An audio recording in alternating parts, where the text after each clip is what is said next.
There we are, never ready, but there we are.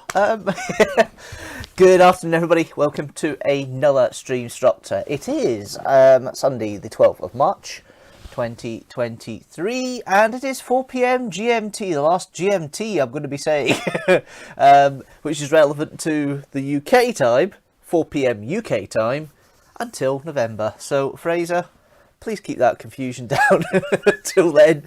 But yeah, hello. Good afternoon, everybody. I hope everybody's okay.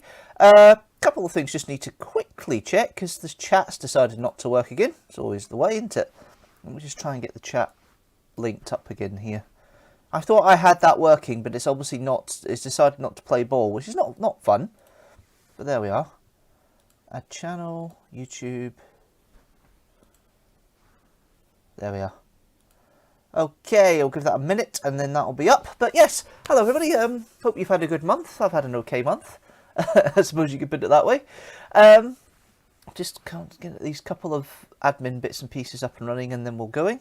There we are. So the chat's up because that's sitting up there, which is fine. A couple more admin bits and then I'm ready to go with the live stream for today.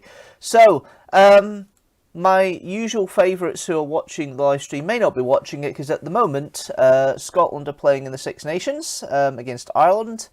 They're currently it's currently Scotland 7, Ireland 8. It's half time, so it'll be interesting how that goes on. But it's quite interesting how close the competition is at the moment. Let's just hope Scotland don't slip up and give a very bad performance. Because they've been playing very well. So, yes, a few of my friends probably will not show up or have a chat today on here, which is absolutely fine. It's just one of these things sometimes where that happens. But how has your month been? How has your week been? How has it been overall? Family-wise, the parents are now back from their cruise in Australia. As you may have known from last month, I actually took them down to Heathrow to make sure they got their flights to Australia because the connecting flight from Glasgow didn't work. But in that time over the month, I've been to various places to get some vloggage up and running. And I also filmed last time, and it was there last time, but I didn't do anything about it because of the time frame and everything. What I did was I went to the, what do we call it?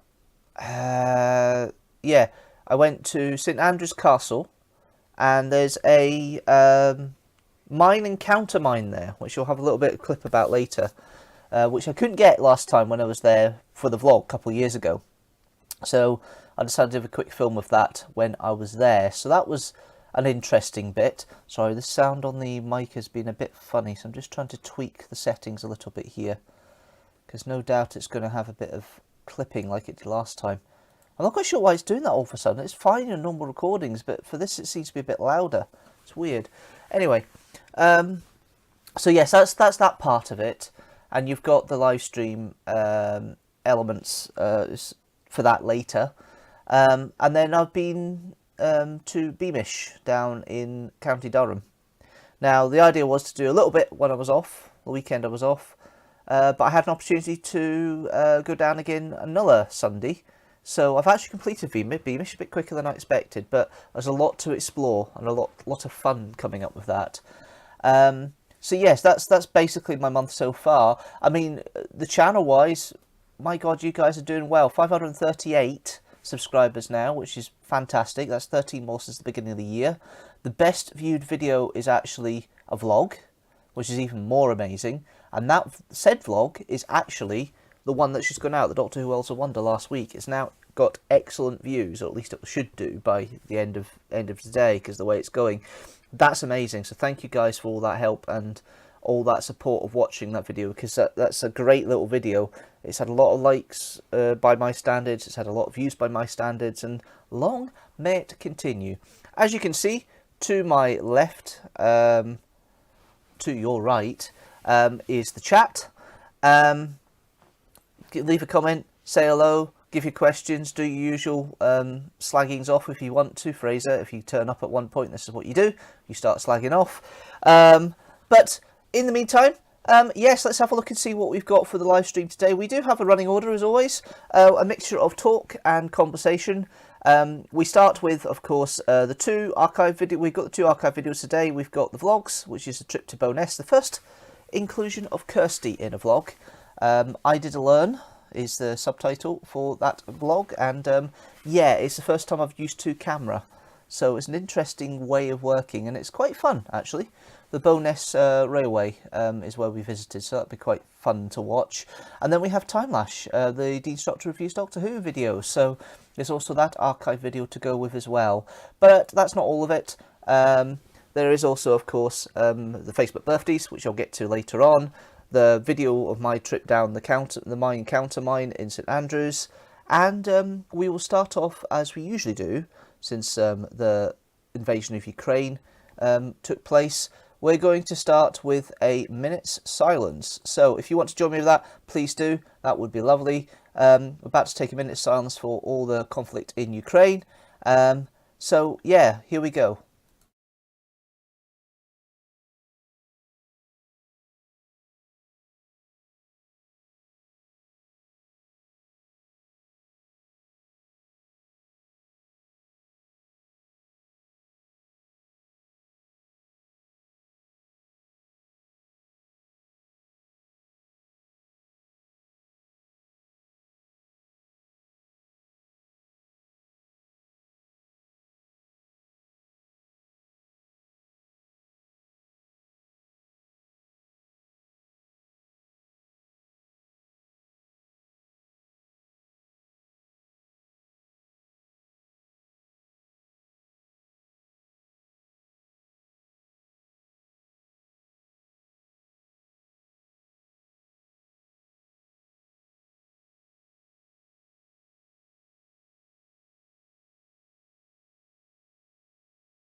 I remember to unmute this time, as I didn't last time.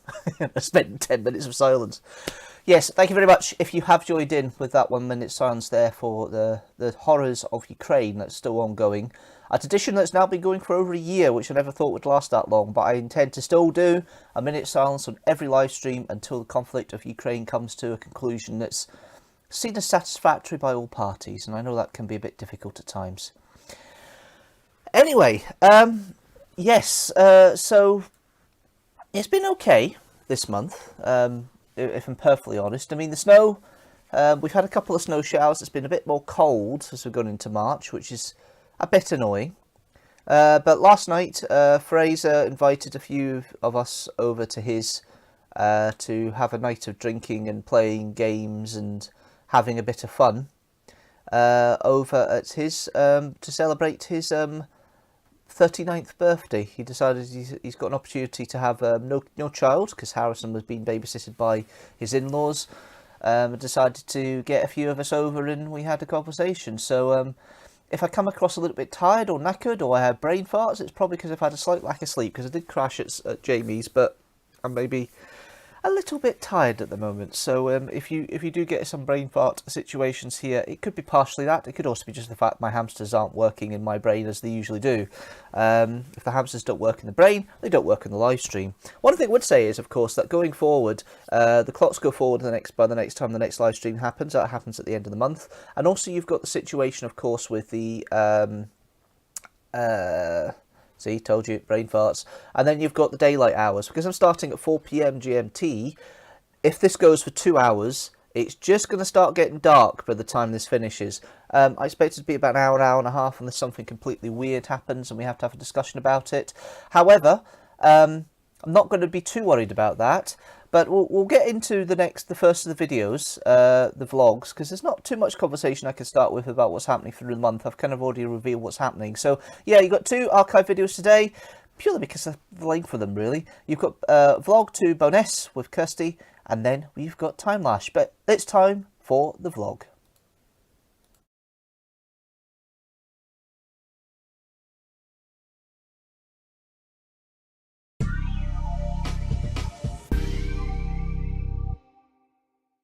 Good morning. It's Sunday the 6th of August 2017 and I am walking to the bus stop. Not a thing I usually do at this time on a Sunday, or at all on a Sunday really, until later on. But yes, I'm off to Bowness today. Now, would have been in a car, but the hire car I won't be able to get to this afternoon, so I've kind of postponed it till Monday, the next day, because I need it tomorrow. The time is vlog has been recorded. I definitely need it for tomorrow, and you'll find out why in due course. But I'm off to Bowness, and I'm going to a little heritage railway there. But it's not just me that's going. I have a friend coming with me. To find out who, stay tuned. Welcome to another vlog.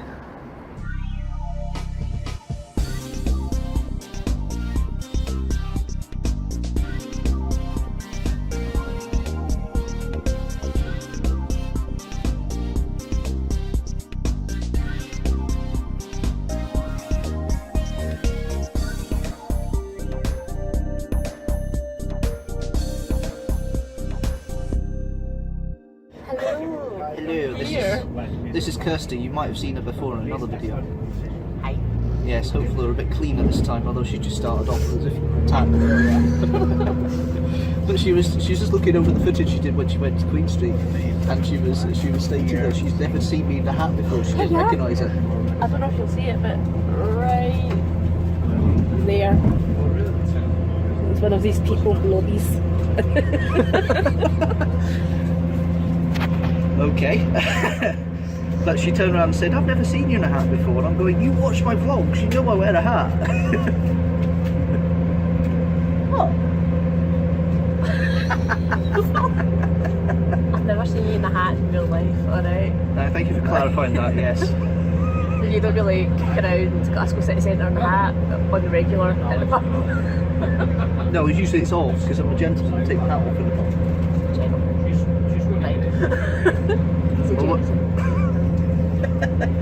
Well, we're on the train. We're on the way to Linlithgow for our first part of the stop, and then we're going on the bus if we can get a bus. Should be able to get a bus. It'll be fine. I mean, it's school holiday Sunday, big old train museum. If the local bus operators have to put a bus on, then what the hell are they doing? Yeah, I suppose. Yeah, train museum. Yeah, that's where we're going. Doesn't exactly say where just yet, but you'll see. It's going to be in the picture. It will be. It'll be good. Hopefully. However, the trolley lady comes down in a minute because I've not had breakfast. Right, I think we better prioritise that. I'll speak to you soon. We'll have a snack.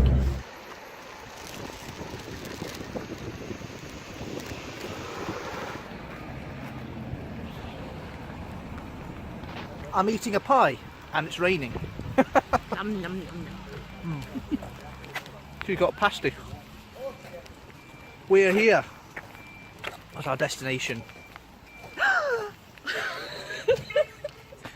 Please ignore the lady on the side there, but no. But we're at the Bowness and Kinneil Heritage Railway, also the Museum of Scottish Railways as well.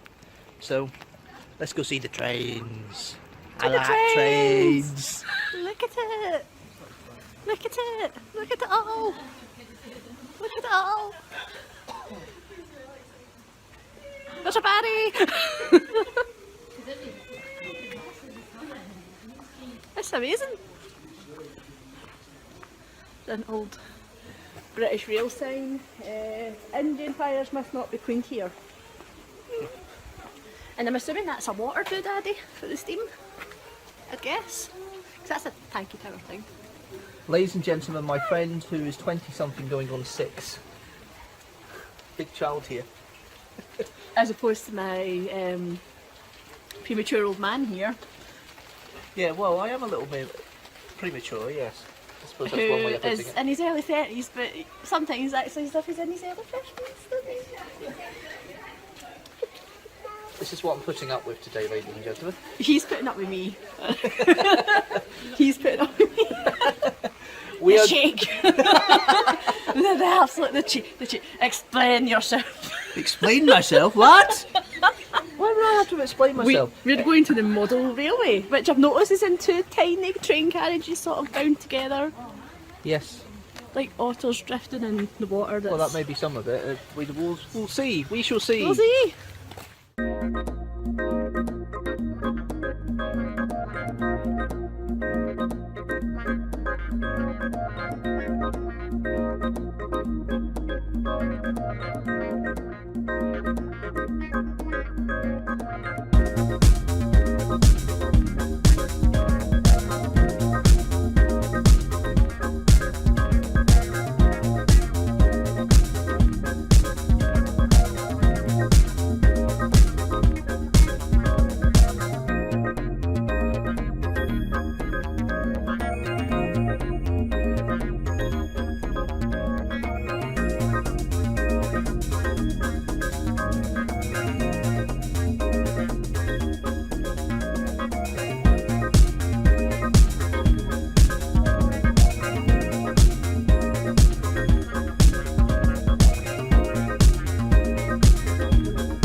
while Kirsty's been a big kid looking at all the carriages and that, just want to say something. This isn't really something that I deal with on a daily basis, but I am enjoying the experience of all the old-fashioned carriages. We've got on the carriage, we're just waiting for the steam train to hook up at the front, and then we're going on a wee journey, which will take about an hour to get to the end destination and back again. So that looks, it's going to be quite fun.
So apparently from what... I know, it's me! I nearly went backwards there. Can you know? I'll try not to. I was reading the leaflet they've got there and they're saying that they built this line from scratch after Kinnell. Again, because it was completely dismantled. Ah, brilliant, go then.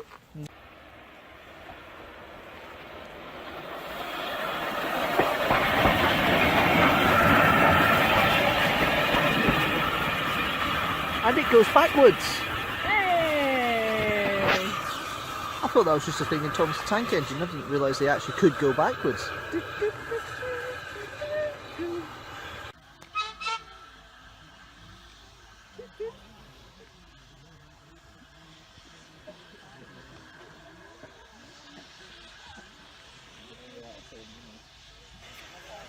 So I'm at Manwell Station. Well, we're at Manwell Station. Yep. Ignore the hair, it's been raining. It has. Because yeah. I could have brought a hood or an umbrella, but that would mean being a prepared adult, and I'm not living that life. Especially if we want to be a child today. Look at her face on the train on the way in, especially when we were under a few of the tunnels. Her eyes were so big you could see the moon in them. It went toot toot. It went toot toot, yeah. Ladies and gentlemen, I'm not here for me, I'm here for this one. The big kid. Yeah. Ooh. He's all about that life as well. Did you get an owie off your phone? No, I didn't get an owie off my phone. I managed to cover my fingers over the lens. Ah, yeah, no, don't do that. It's like yeah, poking YouTube in the eye. Ooh! I saw it. Time to swap. I can't flip like you.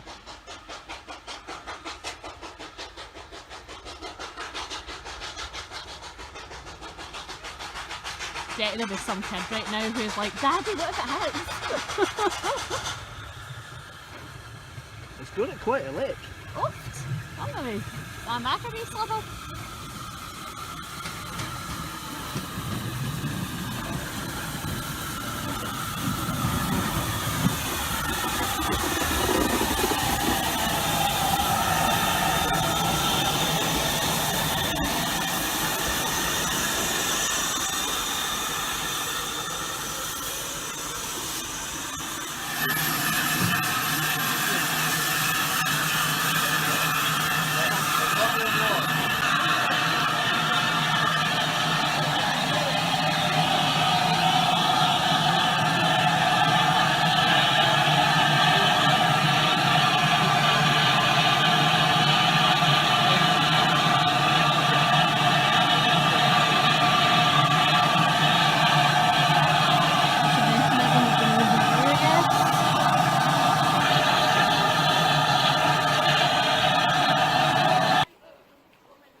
Number of times I've seen this shot in the videos.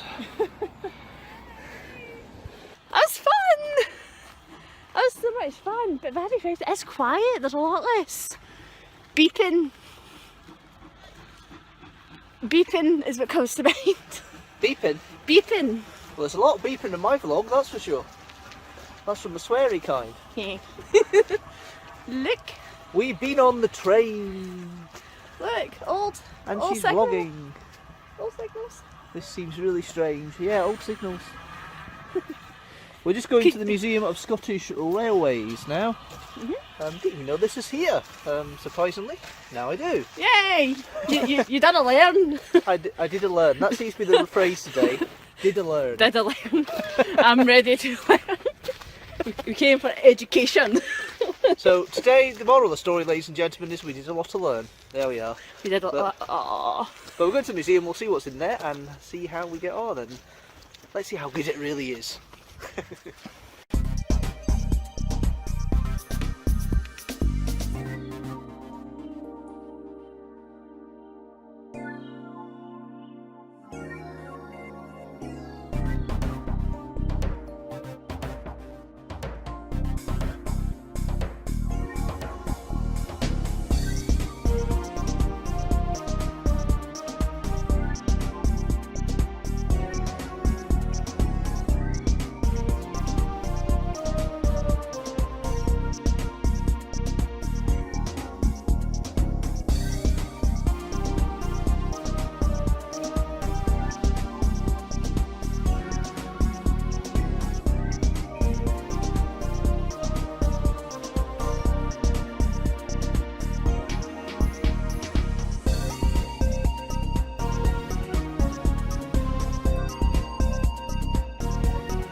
Someone's happy.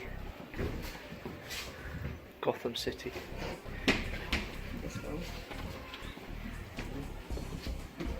Cloud Cuckoo Land.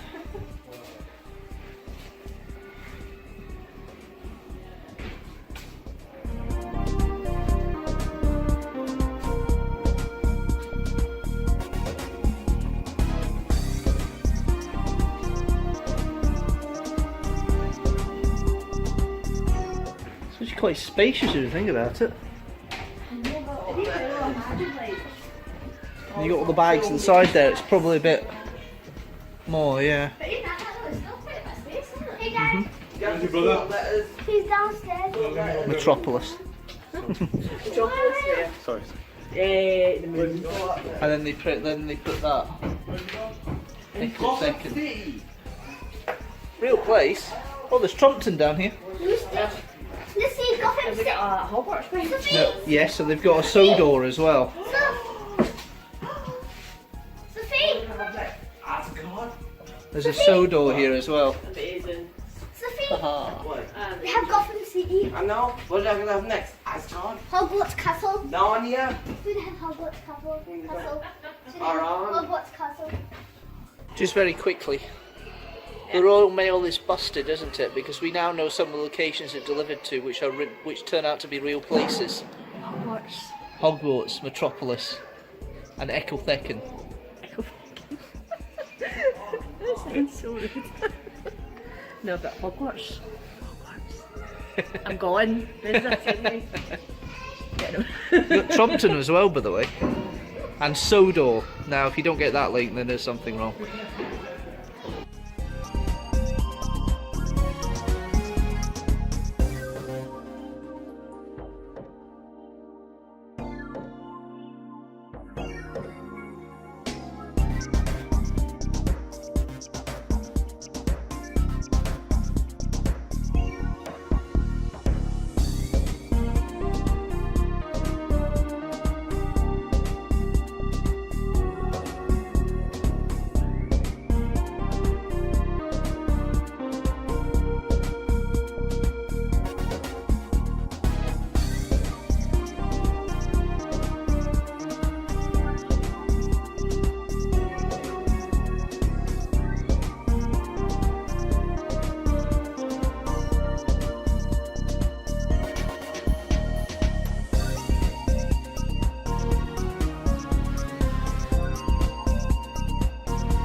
I could be crude, or I could just turn around and say we had some serious trainage. Trainage.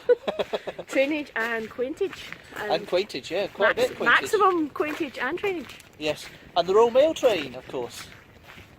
It's like extra Hogwarts. Yeah, absolutely. Amazing. We're going to more sheds. All Where? sheds. I don't know, but we're going to all the sheds. All the Yes. I'm sorry, we are presently obsessed with that series on YouTube that Jeff Marshall and Vicky Pipe have been doing. It's They've a been travelling all the madness. stations. It's an absolute madness. All the oh, silly me. All the UK stations. The National Rail ones, not including The heritage ones, unfortunately. and Metro lines. So Yes. not the underground. No. That would be quite fun actually, seeing such a tall person as Mr. Marshall getting on the subway. That would be quite fun. I know, I'm looking forward to it. That's if it happens. No. I think I can. Yeah. Just ducking. But I want to see the trains. I've got a notepad to write all the numbers down in. Okay, there's a special story about this one. Apparently. Yes, it is. My grandparents met on one of these. So not this particular train, but just one of these. I mean, it could have been, but probably not. Oh, it's delicious. It used to be blue back in the day. Still have a blue one at Summerlee that they're restoring now. And the way the seats are laid out is the way they're kind of laid out now. We'd have like 3 on one side dial and 2 on the other. And it was way back in the day when both my grandparents were still in the Civil Defence Corps. And long story short, it was a busy train. My granddad was sat on the side with the 2 seats. Mary got on. They obviously clocked each other's uniforms. He made space for her. Sat down next to each other, and the rest is history. So they met, got married, had my mum. Then my mum had me. I basically exist because of the way a train was laid out. It's ridiculous. But that's it. And I remember these, I had no idea at the time. I also remember the buttons being super high up. I remember those. Yeah. I remember when I first started being in college, I was, is that working still? Yep. I remember being in college and seeing these trains, and they had all the Strathclyde University, they had all the Strathclyde passenger stuff, colour on it. And they used to be either the carmine, which is what they call that colour. It's not orange, it's carmine. Or blood and custard, as Yes, some people blood and call custard, it. as they call it, yeah. But I remember, I never got on these trains because I was always, at the time I was going to Cardonald, at Coker Hill, it was diesel trains. And it was actually slam door the first time I went there. Yeah, so you remember slam door trains? Yes. Because I got roasted in all the stations, Livestream, which is now no longer on YouTube, where I was like, what's a slam door? I don't remember slam doors. Yeah. It's always been slidey doors, because I stayed in Airdrie, where obviously these things ran, and it was always slidey doors. Yeah. Always slidey doors. But these sort of things, you had the sliding doors you've got here, absolutely fine. But you had slam door ones on the Paisley Canal line, because the Paisley Canal line is the poor man's line of Glasgow. It is, it still because is. they've electrified it and they've got all the crappy trains on it. Yeah, and like They often 6 show trains you on a ones that go to Sunday. Esher, yeah. The nice ones with the plug points in them. They have Sometimes they they have appear. rubbish trains. Sometimes they appear though. Sometimes, Sometimes. but that's only if they've got spare capacity. Yeah. They end up with the crappy ones that you see on the Argyle line most of the time. One of my Although the Argyle ones are actually looking better as time goes on. Yeah. One of my resounding memories of this thing, however, was actually coming back from Ayr on a day trip with my granddad. And for some bizarre reason, we were like, oh, let's get a train that goes through Coatbridge Central, because no one goes to Coatbridge Central ever, not even now. There's no reason to go to Coatbridge Central, they're all there. And there was this like announcement when we got on the train asking all passengers to evacuate the middle carriage and go to the end carriages, and it was because the doors didn't shut. So there was this poor conductor, even when the train was in motion, like going between the 2 end ones, checking tickets, and these were like open. Wide open. That was like probably about 2 years before they pulled them, I guess. 2 or 3 years. Rattle tracks is what my granda called them. Because they made a horrendous screeching noise, they rattled, well, it's the 90s, so they'd smell like cigarettes, even though you're not supposed to smoke on them, and of 40 years worth of from Nights Out or something. Yeah. But yeah, I remember them. Oh, they're working in this one. A ladder. It looks like that little patch there is maybe where the old Strathclyde Regional Council logo would have been. Oh, like that one there? Yeah, no, that's the SPT one, but there was a. Look, that looks like it's like a peeling of one of the old logos when it was beforehand. There's a few, but I don't There's know a if few that's like maybe that. it's been patched up over the years or not. Yeah, Someone obviously didn't take that's a obviously a sample of patch. That's a fine. the... Yeah. Someone's obviously not taking like a paint sample to the Julks desk to match this up. That just looks like tape. It looks like it's tape. But there you go, it's all rusting. Yeah. There's actually a really nice painting of one of these home down near Dumbarton where it's like past the steam train. Mhm. Cute. But anyway, I just like to see it. There we are. Yeah, locals. Yeah, that's more like what I remember. What, the no smoking? No, Oh, but the people using their keys to scrape Menchies on the windows, yes. oh, I'm so radical, man. I'm going to see my initials. Barry just got a soggy bottom. What would Yeah. Mary say? I don't know what Mary would say. No points. No points for you. Well, I think we've had quite an enjoyable day, especially with a little story that I was really liking, I think is the polite way of putting it. But that's it for now from me. I don't know about you, but certainly not from me. I'm already a lazy editor as it is, so... You do know she's getting help from me this time round, but there we are. I think it's more because I've been told. Anyway, that's it for now. Thank you very much as always for watching. Don't forget to subscribe and comment below. And I will see you next time. It's an interesting video next week. It's not going to be with her, so it's not that interesting, but there we are. But once again, thanks very much for watching, and I'll see you next time. See you later.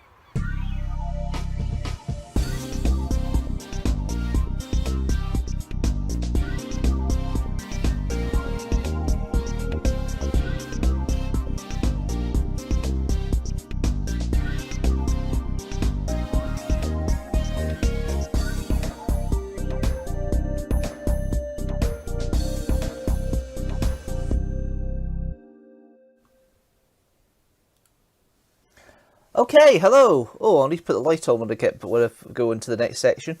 That's interesting. Yes, so there we are. There's the vlog. Hey. That's really quite interesting. I keep forgetting how interesting that one is. There's a lot of good stuff in that one. And the interaction between me and Kirsty is great. Now, I said at the beginning this is the first time Kirsty's been in the vlog. It's a lie, of course. She was in the gigging at one a wee bit before. But she does turn up again in a few vlogs' time. So yeah, there's a bit to go on there. Hello everybody. If you just joined me, welcome to another Streamstructor. I'm here for another half an hour, 45 minutes. And just all the usual chat and rubbish and everything that we do here. But I hope you enjoyed that, because that was a great little vlog there, vlog 39.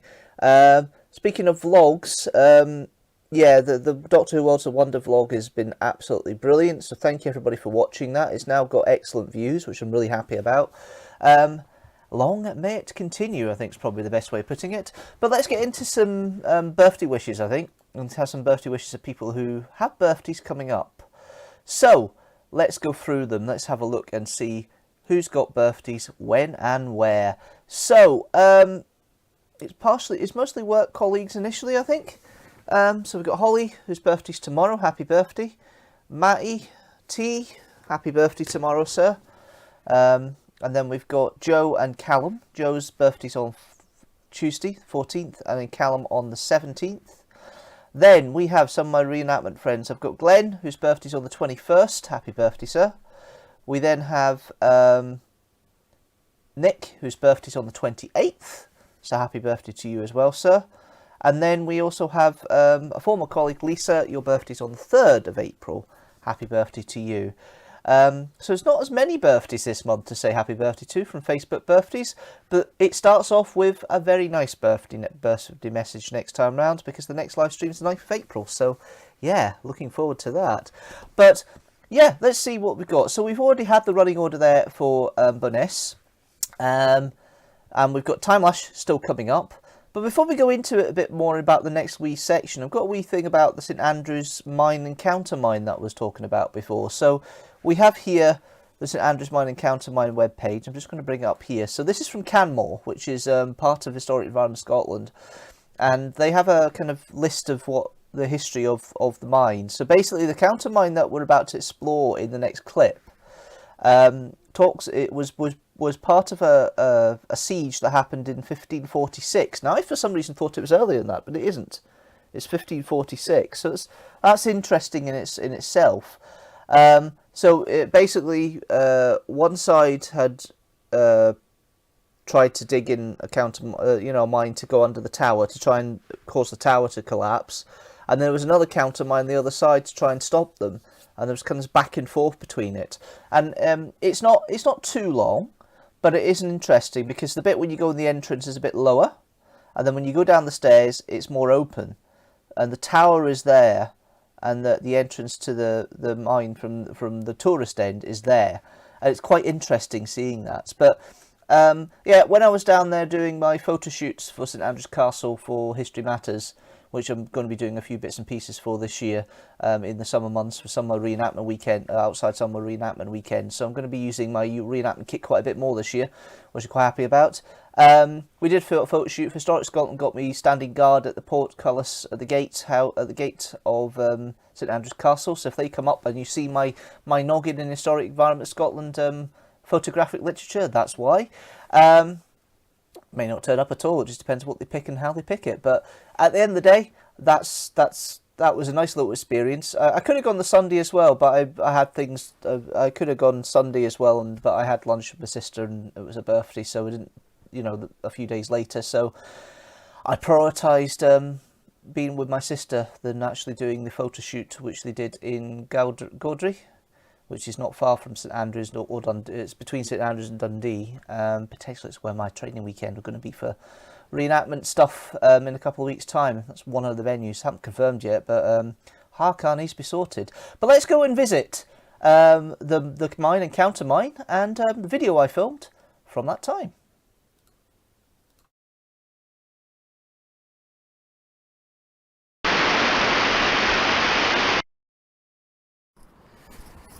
Welcome to Streamstructor. I've hijacked Barry's channel, for I am Mr. Robot. Can't you tell by the hood? Anyway, so Barry thinks he's talking to you right now. Barry thinks he's live. Barry thinks he's talking about what his week has been like, or his month. But he's wrong. It is I, Streamstructor. I told you I was going to take over Barry, and I did. So it's a beautiful sunny Sunday, 12th of March in Glasgow town. We were all at my flat last night to celebrate my not 40th birthday, my 39th. Some drinks were had, some games were played, merriment all around. So it was a smashing night, and I did tell Barry that I was going to take over his live stream. So you'll just have to put up with me for the next hour or so. What's coming up? We're going to do some 5 facts on William Wallace. We've got some people coming my way, and we'll see if they're going to just stare at me awkwardly as I take over Barry's live stream. No, it's fine, they didn't even look. So 5 facts on William Wallace. Number 1, he was Scottish. Number 2, he was called William. Number 3, Bill to his friends. Number 4, he was quite tall, 7 foot something. And number 5, he fought the English.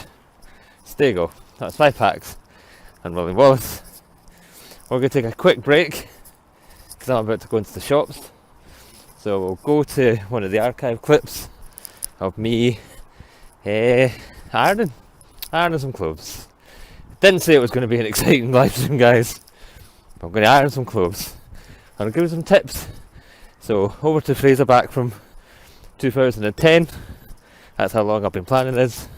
Hijacking on Barry's channel. Back to me, 2010. Enjoy. And I'll be right back for my 3rd video from today. how not to chat up girls. Just don't say anything inappropriately. I'm giving it away, spoiling it for you. Just stay tuned. Here's me ironing. See you in a minute.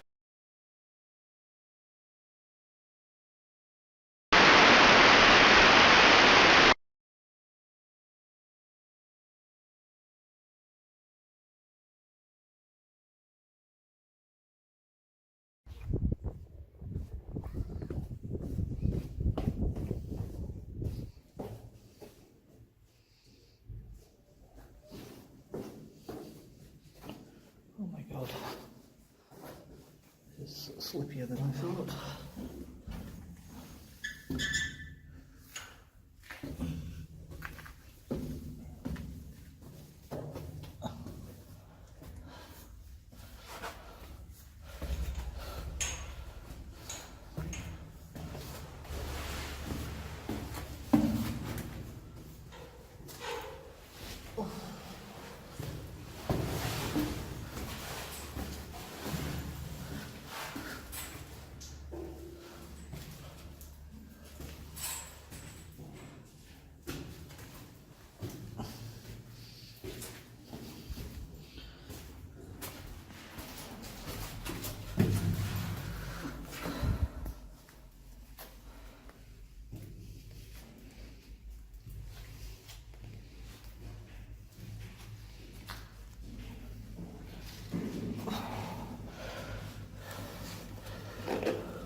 I'm so glad this is open again. We're in the mine in Countermine at St Andrew's Castle. Couldn't do that when I did the original vlog because it was shut. But it's now open again.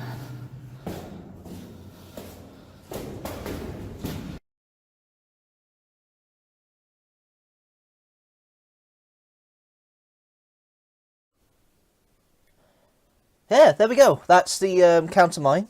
Now, apologies, there was a kind of break in my connection for some reason. I couldn't quite understand why it wasn't working. So, if you did get nothing for about 2 minutes or so, my apologies for that. I'm not quite sure what happened there. But, yeah, a nice little bit of ASMR as well, with me huffing and puffing going through these tunnels. But, yeah, it was an interesting experience going through there. And it's nice I actually managed to catch up and do that, because I couldn't do that when I was at the... when I was doing it last time round. So... when I was at St Andrew's Castle, so it's interesting I've got a chance to do it, which is lovely. So yes, that is the St Andrew's Countermine and mine. But we'll move on, and we'll go on to one of the archive videos, and hopefully the connection doesn't break up again. That's a bit of a pain. The hamsters have not been very fun with me today.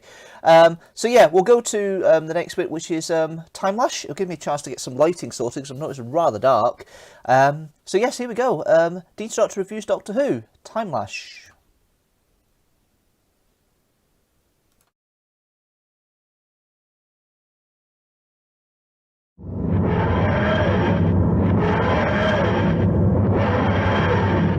Hello everybody, and welcome to another Doctor Who review. This time I'm reviewing the 6th Doctor's story, Timelash.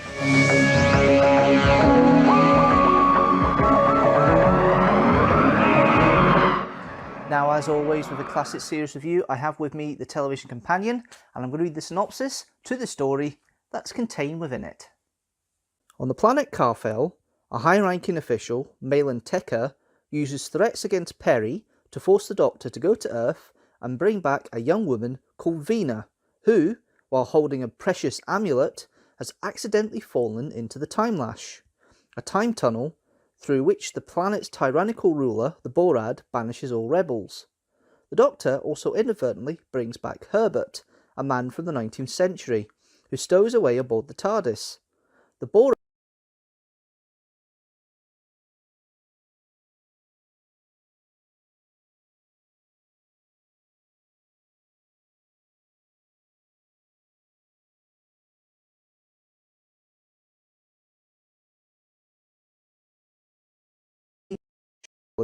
half and the Doctor to go past its series review. I have with me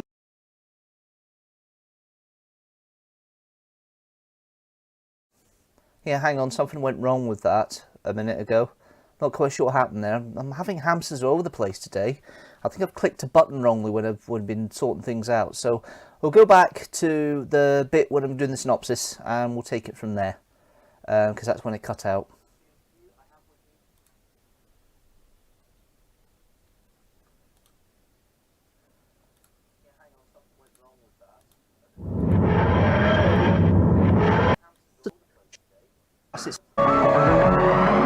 That's its series review. I have with me the television companion, and I'm going to read the synopsis to the story that's contained within it.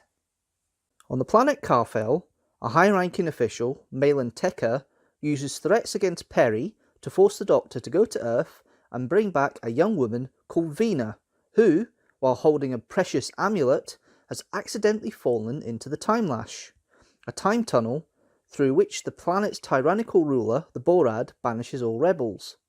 The Doctor also inadvertently brings back Herbert, a man from the 19th century, who stows away aboard the TARDIS. The Borad was once a Carphalon scientist, but accidentally sprayed himself with an unstable compound called Muscatosine 80, while experimenting on a Morlox, a savage underground reptilian creature, and consequently became half Carphalon, half Morlox. The Borad plans to bring about the deaths of all the Carphalons by provoking a war with their neighbours, the Bandrils, and repopulate the planet with creatures such as himself, starting with Perry. The Doctor uses a Chronoton time crystal to defeat a clone of the Borad and makes peace with the Bandrils. He then defeats the real Borad by banishing him through the Timelash to 12th century Scotland. I've done nearly 30 reviews, and all of them have kind of gone in the region of 3 to 4.5 TARDISes out of 5. And Timelash is slated for being not the best Doctor Who story ever. Not one of the best anyway.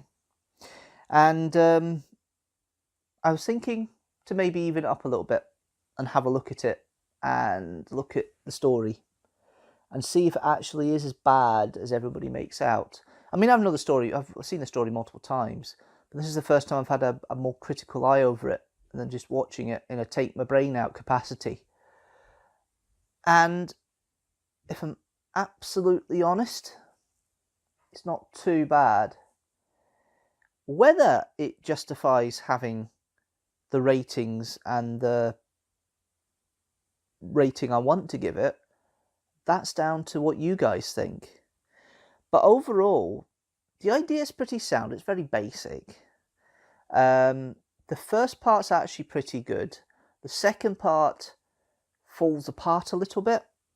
A nice plot lines, a nice way it works, but it does fall apart a little bit. And it definitely has been written with 25 minutes in mind per episode than 45 minutes per mind, because there's definitely beats throughout the story which could quite easily split it into a 4-parter than the 2-parter 45 minutes we have here. Production values aren't the best either. You can tell it's a cheap one. I mean, the sets aren't too bad, but there's elements where things break or they don't quite work. There's the power room early in the story where the old Malin, can't remember his name now, what's his name again? Mikros. The old Malin Mikros goes in the power room and he's moving that controller. It'll be that way. Moving that controller. No, I was right, but that way. Moving that controller along, and he breaks it. It comes off in his hand, and he has to replace it really quickly through the scene. There's there's the time tunnel itself and the tinsel that's in it, and put it this way, they're doing well with what they've got, but this is the sort of thing they would do in the 60s, not the 80s. It looks a bit cheap and cheerful. I mean, they've done the best of what they can, but you can tell it's a cheap budget one. You can tell it's one of the budget's really cheap. And actually, if you look very closely, you can tell where they inserted the extra scenes in the TARDIS, the bickering side, because there's more of the TARDIS, of the bits with Herbert and the Doctor alone in the TARDIS, and the bits with Perry and the Doctor near the beginning. But there's a bit there where Colin Baker's hair is a bit more straggly than the rest of the scenes, so you can tell it's a little bit later, and it's filmed at a later time, which it was. It was filmed during the filming for Revelation of the Daleks.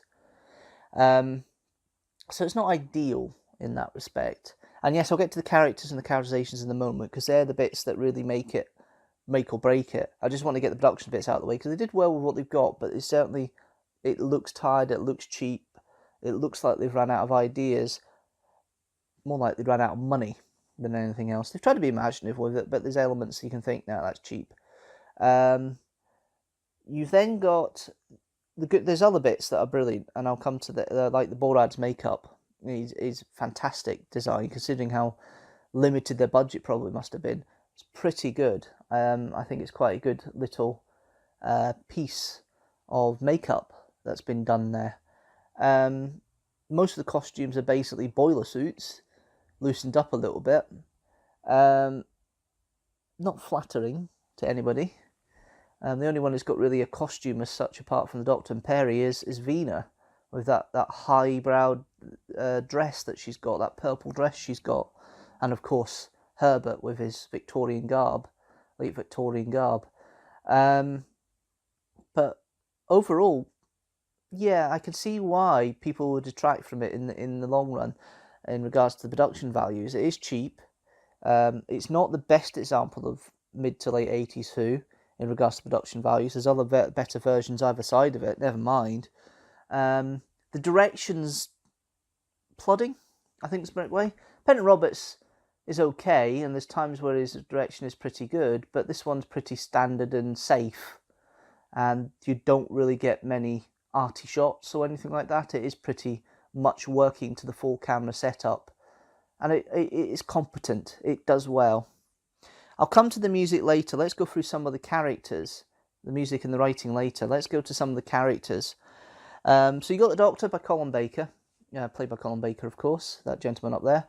To be fair, Colin seems settled in the role at this point. Apparently there was a production thing where he was taken away for rehearsals for pantomime at some point during the rehearsals, and you can tell at some points the performance isn't quite as refined as it has been. But he seems to have found his niche there, and there is that acidness that the Sixth Doctor has, but there's also that kind of warmth that Carey has of Perry. And I actually quite like the interplay that Colin Baker has with Paul Darrow's character Tekka, and the way they work together. And it's nice to see a role reversal as such, and I'll explain that a little bit more later on. Overall, the Doctor's okay. He's tolerable. There's occasional flashes of arrogance there, but it's not overstated. It's starting to mellow down a little bit now, which I'm quite liking. And it's certainly the side of Colin Baker's Doctor I do like. This kind of acid portrayal he has in the very early part of his first season, and the Twin Dilemma it can be jarring at times. Then you've got Nicola Bryant playing Perry, who basically becomes Perils of Pauline for this story. Perry's quite a strong character in all the other stories, and does get a bit to do. You get a little element of her botany interest, but overall, she's there getting stuck, locked up, tortured, scared by the big Morlock's head. There's a few rude comments about what that looks like, which I'm not going to go into in this review. And it's not the best before. She does a good job what she's got, but to be fair, Nicola Bryant's had better material, and she has better material either side of this. This is not Gold Perry. This is not Gold Perry at all. Then you've got Paul Darrow, who chews the set with his role as Tekker. Even from his first scene, he's chewing the set. The evilness side, he plays well. But when he's speaking to the Doctor, he kind of overacts. He's like a bad Shakespearean actor, the way he overreacts. And actually, as I say, it's roles reversed, because when Colin Baker was in Blake 7 playing Babe and the Butcher a few years before, he went over the top. So Paul Darrow's kind of returned the favour a little bit. He's enjoyable to watch, and I can understand why people don't like his portrayal. He's a bit OTT at times, he is, but he's not the worst of the guest cast. By a far, he is not the worst of the guest cast. One of the best of the guest cast is the Borad, played by Robert Ashby. Very understated. This character doesn't shout or scream. It's very low and calm voice, and it makes him very menacing. As I say, the makeup's good for the actor, and Robert Ashby plays it very well, and very scheming. There's a couple of scripting issues with the Borad, which I'll come to in a minute, but I don't, it's a good villain. He is a good villain, very scheming, very plotting, very quiet, and the best villains tend to be the quieter ones for most of the time. I know Davros is probably an exception, but when Davros rants, he rants, and it takes him away. But when he's in the scheming stage, those sort of characters work better as enemies than the ones that rant and rave and scream all the time in Doctor Who. Then you've got other guest cast. You've got Mick Ross, Eric Deacon. It was Rennis who was the old male and not Mick Ross. Sorry, got that wrong. So you got Mick Ross, played by Eric Deacon. Decent performance. He's kind of like the action man of the piece of the planet of Carfell. He's okay. He's solid enough. Unfortunately, Jean-Anne Crowley's performance of Vina is off. And I'm trying to think why she seems so wooden. And it's eye contact. She has a lack of eye contact with all the characters she speaks to. Even when she's trying to have one-to-one with people, she'll start a sentence speaking away from the person she's speaking to, stare in the distance, and then look at them. It's stilted. It doesn't work. It's slow. It just doesn't seem like a proper acting performance, and it just doesn't work. And there's something about it that doesn't work, and you kind of want her to be thrown the time lash and never come back again. And it's one of those characters. You've then got Neil Hallett, who plays Rennis, the old Malin. He plays it like a character who's well weary but wants to plot and doesn't have the guts to plot, which is where Mick Ross comes in. He plays it suitable enough. You've got Kendron, played by David Ashton. He falls into the character of what Vina does, that sort of thing, where the acting, he's the other side though. He's a whiny, annoying acting, and he just seems too panicky all the time, and it just doesn't work. It's a horrible character. Then you've got one of the better characters, Herbert, played by David Chandler. Now, Herbert is, of course, supposed to be, a spoiler, H.G. Wells in his younger days. And David Chandler plays it with wonder and determination and a pluckiness, which is really endearing and does lift the story. The fact that Herbert is effectively the companion Perry is not in this story. Inquisitive, questioning, wants to dive in there and help as best they can. And is basically the companion that Perry should have been in this story. And I think that's probably a fair assessment. David Chandler plays it brilliantly. I think he's got... I love the character, and it's a very nice character, and you do like every scene he's in. The bits in the TARDIS with him and the Doctor, when they're going to use the TARDIS as a shield to blow up the Bandrel's missile, is very well played between the two of them. Herbert works very well there with the conversation they're having with the Doctor, and you can see why the Doctor would get a little bit annoyed with that abrasive personality. It does work quite well, and yeah, he's certainly one of the better actors here. You've got other characters. You've got Brunner, who doesn't really do much. Played by Peter Robert Scott. He's there for the first half and gets Perry into trouble and then doesn't seem to be seen again once he gets thrown into Timelash. That's probably why. You got Saison by Dickon Ashworth. He plays a rebel. He plays it okay. You've got Katz, played by Tracy Louise Ward. She plays it in a way that she feels that she has a love interest with Saison. I'm kind of understanding where that comes from, but the bit where they're fighting at the beginning of the second episode and Saison gets hit, Katz's reaction is very caring, which and she does a decent job of being the supporting cast there. It's not a bad wee performance there. And you've got other characters that are in there that I'm not going to mention too much, but there's two other characters I will mention. Dennis Carey making his last appearance in Doctor Who as the old man, or the Borad that everybody sees. He's not doing much, but the inflection in Dennis Carey's voice always works in the characters he's played. He does that with the Keeper. He does that with the Keeper and Keeper Traken. He does that with Cronotis in Sharda. He's quite good with the intonation he has in his roles. And the standout stilted performance, and I know it's deliberate, is Dean Holmesworth's android.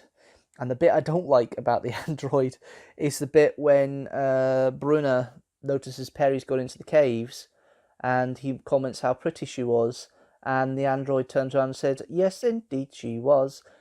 Basically like the 4 bars you get in Close Encounters of the Third Kind. Do do do do do. That's what it sounds like. It's really weird. And it's odd. And that's really some of the cast there and the ups and downs, really. The writer, Glenn McCoy, his first script, you can tell it's his first script. There's plot holes and elements there. The time travel bit is done quite well. I don't know if that's, would fill in the gaps or not. The premise is there. I like the idea of this dictator who has overtaken and caused fear and distress.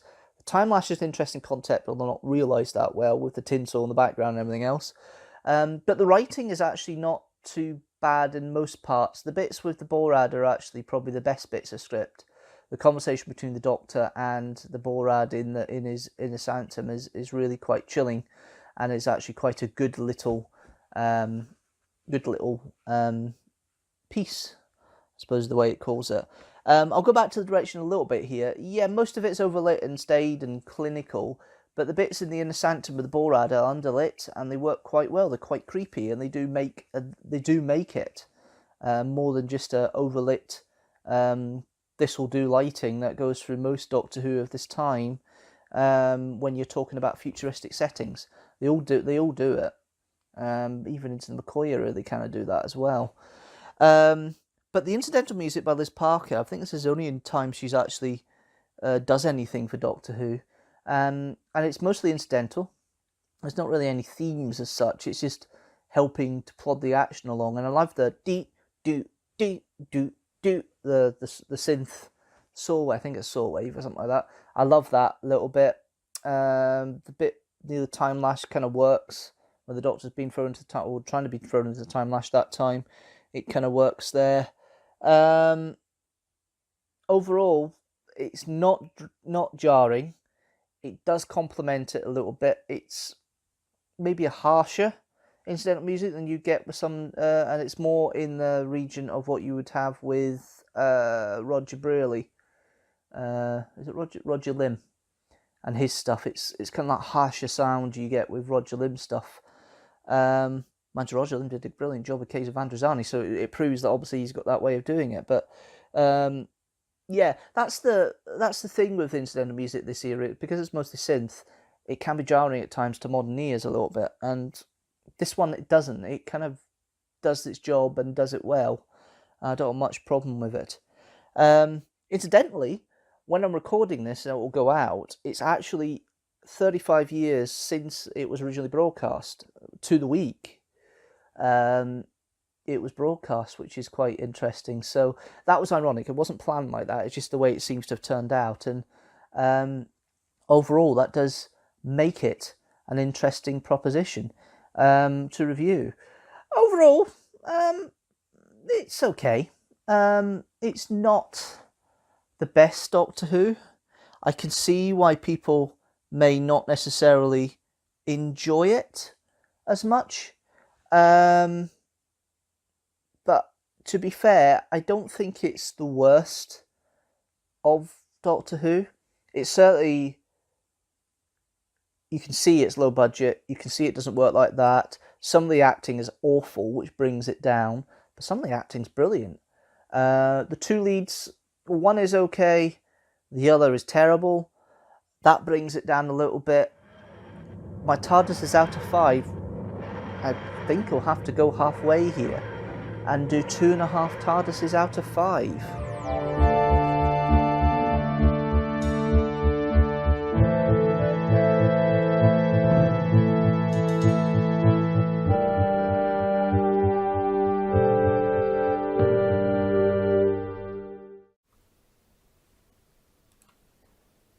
There you go. Timelash. It was interesting that I made a point that I had actually recorded it the week, 35 years to the week that the story was broadcast, which is interesting.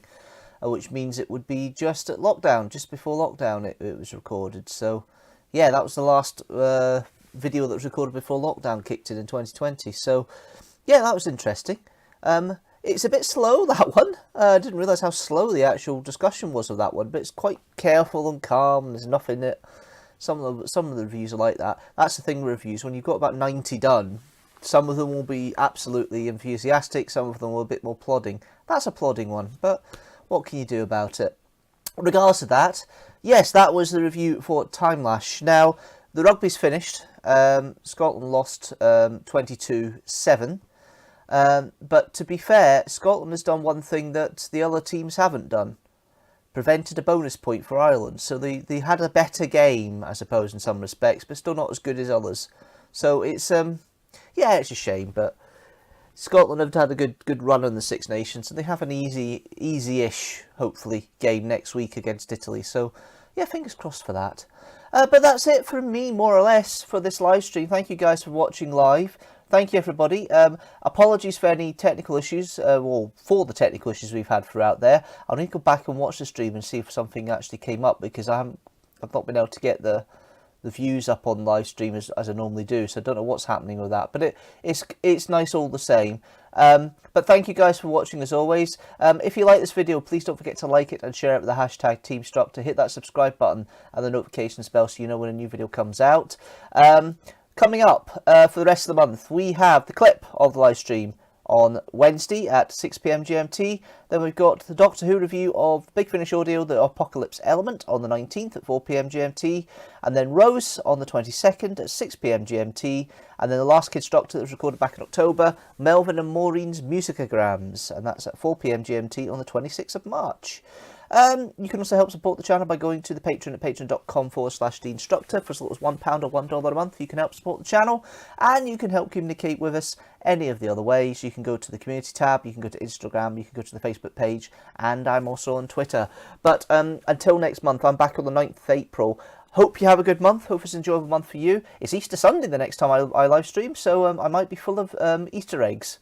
I might have a chocolatey face as well. We'll see what happens. But yeah, no, chocolatey face as in milk chocolate before anybody starts. But that's a different matter. But yeah, no, that's it from me. Thanks guys for watching as always. And you know what? I'll see you next time, and I'll see you later.